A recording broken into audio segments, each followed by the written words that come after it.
Hi everyone, my name is Eileen Torres and today I'll be teaching you about polynomial functions of higher degree.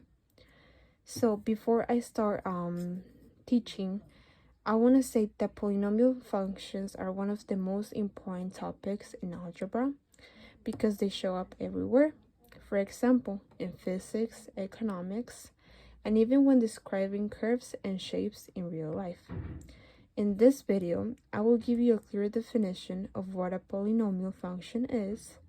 I'll explain what makes it a higher degree polynomial, and then I'll show you how to solve and analyze two examples step by step. So, to begin with, I want to start off by talking about the definition and the explanation. So, a polynomial function is an expression that looks like this. So, if we read it, it will be f of x equals an x to the n power plus an negative 1 x to the n minus 1 plus these three dots right here are called the ellipses. I will explain you in a moment what that means. Then plus a1x plus a0. So, the ellipses, that just means that the pattern keeps going the same way. So instead of writing out every single term, we use the dots to show that the power of x are decreasing one by one. So for example, if we filled in the missing parts, it will look like this. So we will write this, but instead of writing the negative 1, we will write negative 2. So it will be plus an minus 2 x to the n minus 2. And then we keep going.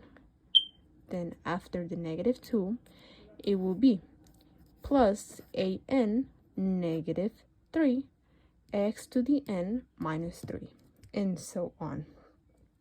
So each term has a coefficient, that's the number in front of the x, and the exponent gets smaller each time we get to a0, each time until we get to a0, which is the constant term.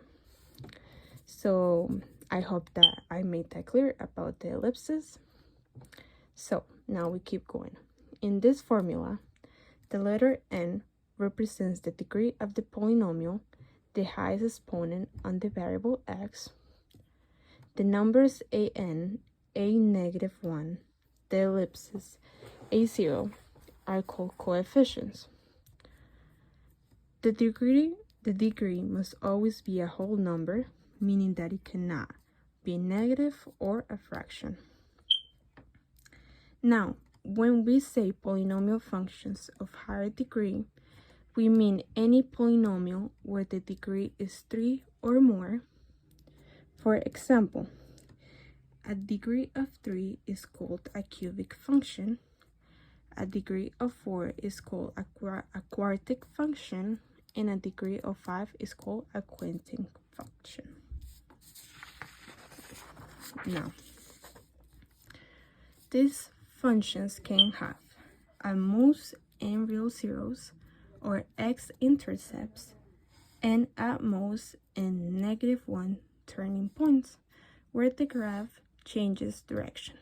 So the degree and the leading coefficient, the first number in front of the highest power, tells us how the graph behaves at the ends, and that's called the end behavior. So with the examples, I will show you better what this basically means. Now we're gonna start off with the first example, and we're gonna do a cubic polynomial. So this is gonna be the expression right here, and it will be read like this: f of x equals x to the third power minus 4x to the second power plus x plus 6. So in order to solve this, we are gonna identify the degree and the leading coefficient. So the highest exponent here in this expression is 3, this one right here. So this is a cubic polynomial. Now the leading coefficient here is 1, which is a positive. So here we have an imaginary one. Even if we don't write it here, there's always gonna be a 1.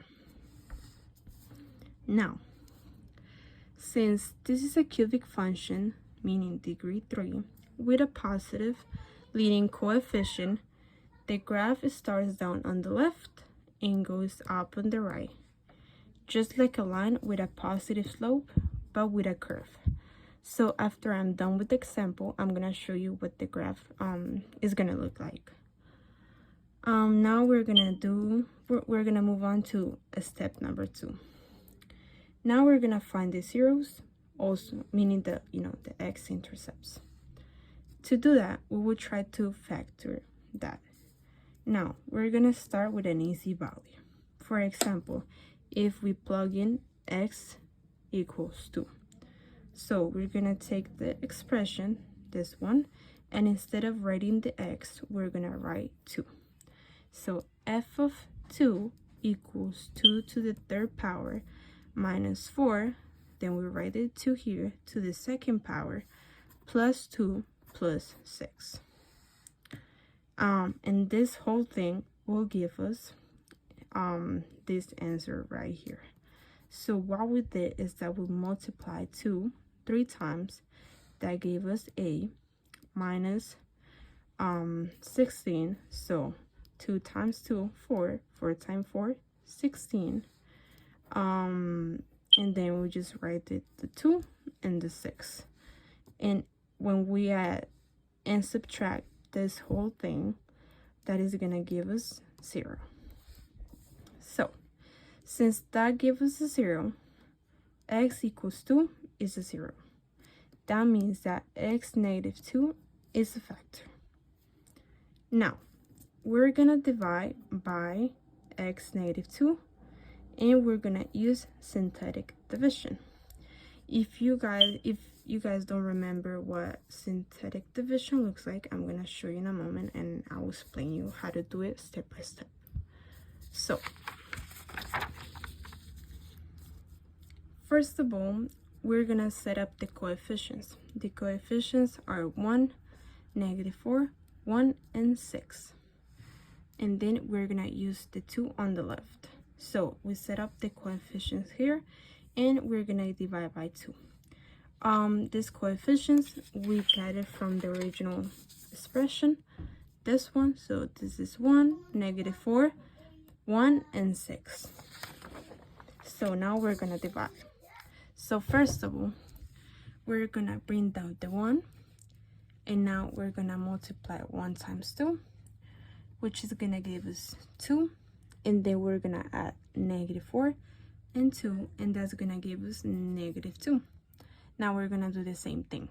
We're gonna multiply -2 times 2, and that's gonna give us -4. Now we're gonna add the 1 minus 4, and that will give us -3. Now we're gonna do the same thing again. -3 times 2, that's gonna give us -6. We're gonna add the +6 and the -6, and that's gonna give us 0. As soon as we get to 0, that means we're done with the division. So the quotient here is gonna be x to the second power minus 2x minus 3. So it's this right here.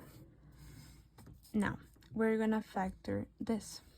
We're gonna need to find two numbers that multiply to the constant term -3. We're gonna add to the middle coefficient 2, and think of factor pairs of -3. So the factor pairs are gonna be -1, 3, or 1, -3. Now we're gonna check the sums. So -1 plus 3 is equals 2, and it's not a -2. but we need a -2.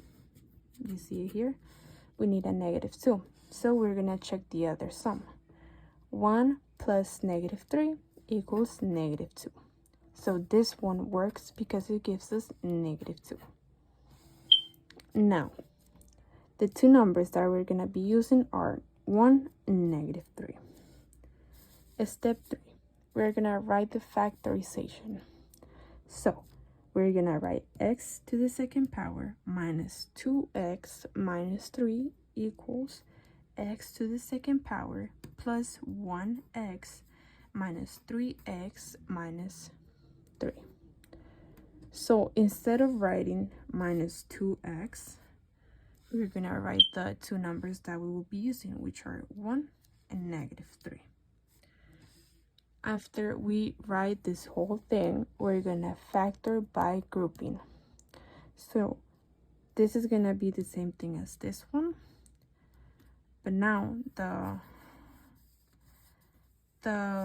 numbers here are going to change.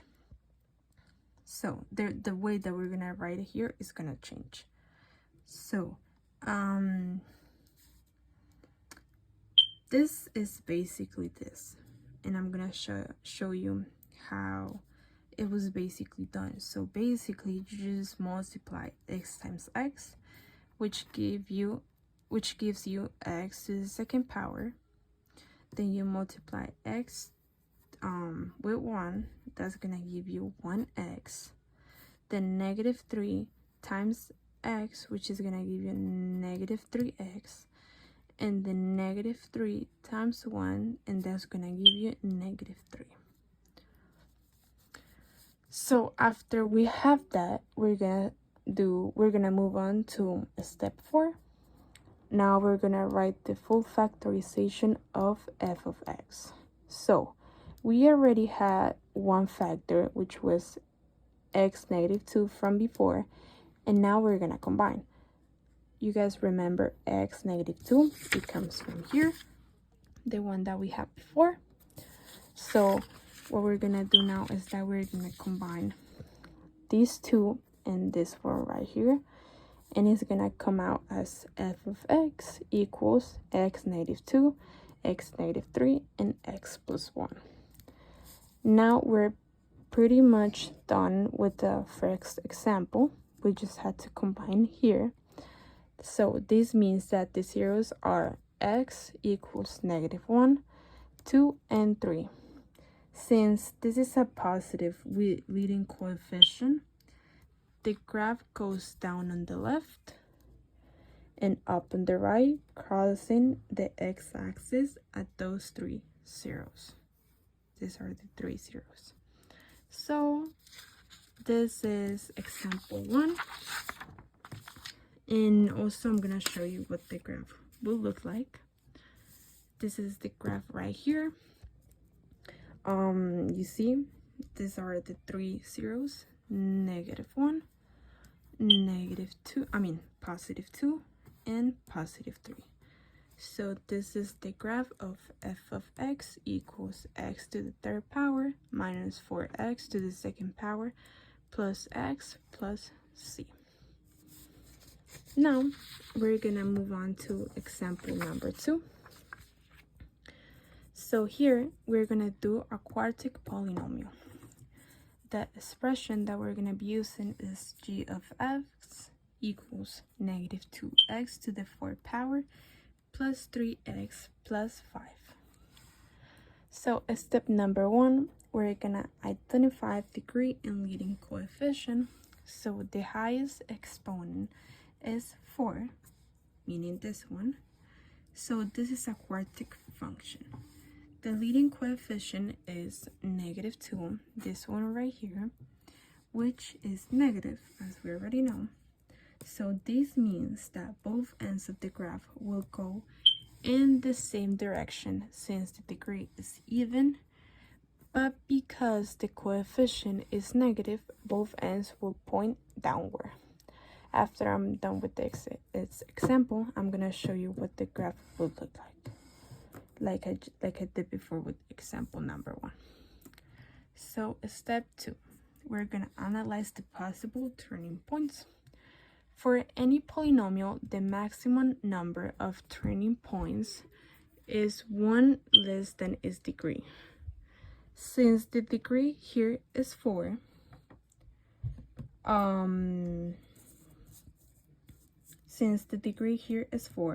we're gonna do 4 minus 1 equals 3. So basically, if we're gonna talk about a turning point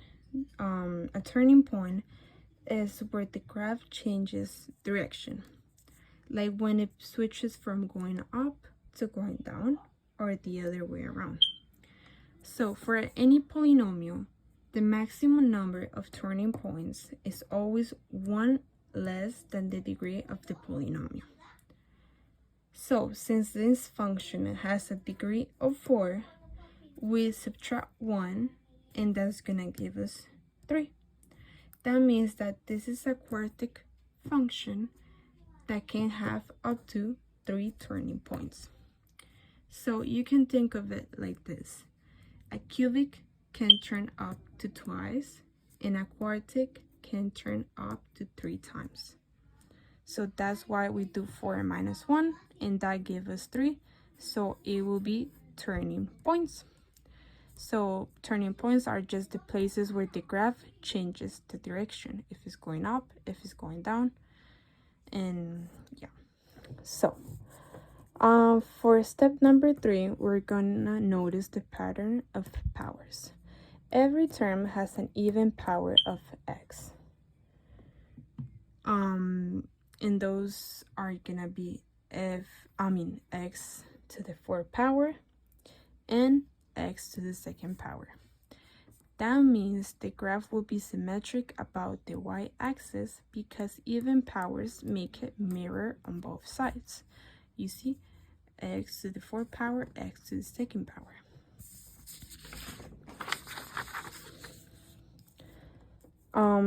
We're gonna move on to step number 4. So we're gonna simplify the expression using substitution. Notice how this function only has even power of x. So that means that we can make a substitution to make it look simpler. So if I let y equals x2, then x4 equals x2 to the 2nd power equals y2, the equation becomes g of y equals negative 2y to the 2nd power plus 3y plus 5, which is a quadratic equation in terms of y. So this is a quadratic function in terms of y. Since the coefficient of y to the 2nd power is negative 2, this quadratic opens downward, which tells us the graph of g of x will also open downward overall. Step 5, shape and behavior. Because both ends go downward is symmetric. Go down is symmetric. Graph will look like an upside down W shape. So overall, this is like the conclusion. So both ends point down, symmetric about the y-axis. It can have up to 3 turning points. Middle forms a small bump if we're curving back down. And this is what the graph would look like.